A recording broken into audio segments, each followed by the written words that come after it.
Hi, this is Esther Tanis, owner and founder of Esther Inc. Insurance Agency, and we are back with the journey of an entrepreneur. I am so excited to be back. I know that everybody's celebrating their holidays. Now we're back to the grunt work. The reality has hit. No more laying around, no more movies, no more hanging out with friends. So back to business. So I thought it would be a good idea to start with a business plan.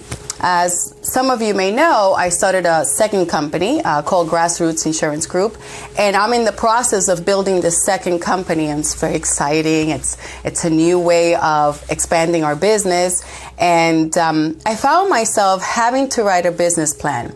Now, I'm not writing a business plan because I'm looking for funding, even though some people write a business plan to look for funding. But I'm writing a business plan because it's good to monitor what is the goal of the company, what is the direction that I wanted to go to. Understanding, because I've been in business now 18 years with Esther Inc., understanding the fact that it may be tweaked later on. So when you're writing a business plan, please know that it's not solid, concrete, never changeable. What cannot change, it's the core values, what you stand for, why you stand for that. That will never change. But maybe the target audience, maybe some of the products might expand. So let's start.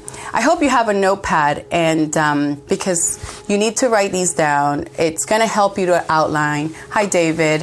It's going to help you outline what your plan should look like in case you have to present it to maybe a partner or maybe a banking industry, whatever you may need it, and for you to monitor yourself. Where do you start? How you doing? And if you're getting into your goals. So, executive summary. And when I wrote my business plan, not for Esther Inc., because I've told you many times that I didn't even know it was a business plan. I didn't know. I just knew how to sell insurance. And so, but now doing Grassroots Insurance Group, I find myself having to write it. So an executive summary for me included, what was the mission of my company? Hi, Lillian. What's the mission of the company? And so the mission is, as Jack Welch will say, is how do you intend to win in business? What is the plan that you're going to make a difference when you're doing your business? So he also says that Jack Welch says, and I'm sorry that I'm looking down, to have an effective mission statement, it's the balance between the possible and the impossible.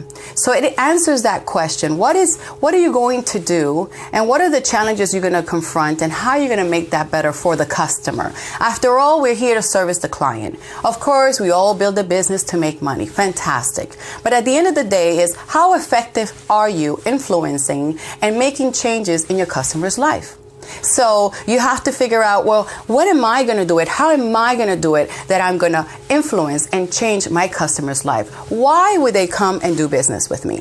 So that's one. The second part that I write was my values. Well, how am I going to do it? What are the behaviors that I am going to implement in my business? So for me, crucial, important is to be able to, I love being friendly, being kind to my clients, being understanding. Hi, Joy.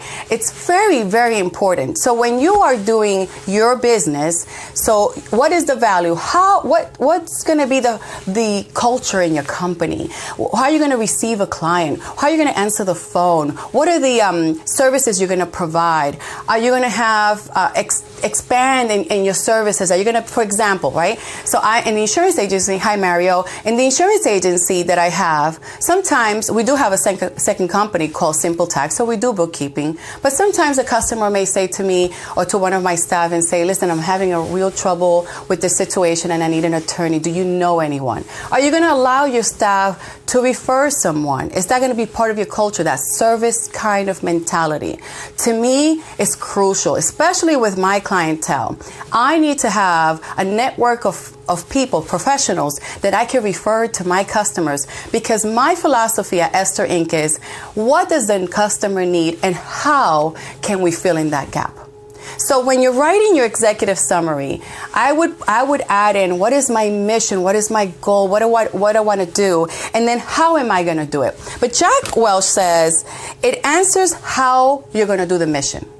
So if when you're writing your statement, your executive statement, it should catch the attention of that maybe partner or the banking, whoever you're going to share this with, or even your own staff. It should say, wow, look at the company I work for. What are we going to do and how are we going to do it? You follow me? So make sure you write that down. Executive summary. The second part is the company description. So what are the products you're going to offer, right? What companies, for example, I'm in service, so I represent multiple companies. There might be another insurance agency that only represents one insurance company, right? So I chose to have a menu of options to my clients. So company description, exactly what are the products that you're going to offer it, and what is your industry about, and kind of a more detailed information on what the company stands for. Okay, market analysis, number 3. Market analysis is knowing what is your strategy, or who is going to be your audience, and what's going to be your impact in the market. So you must know, we talked about this before, who's your target audience. And we can expand that later on, okay?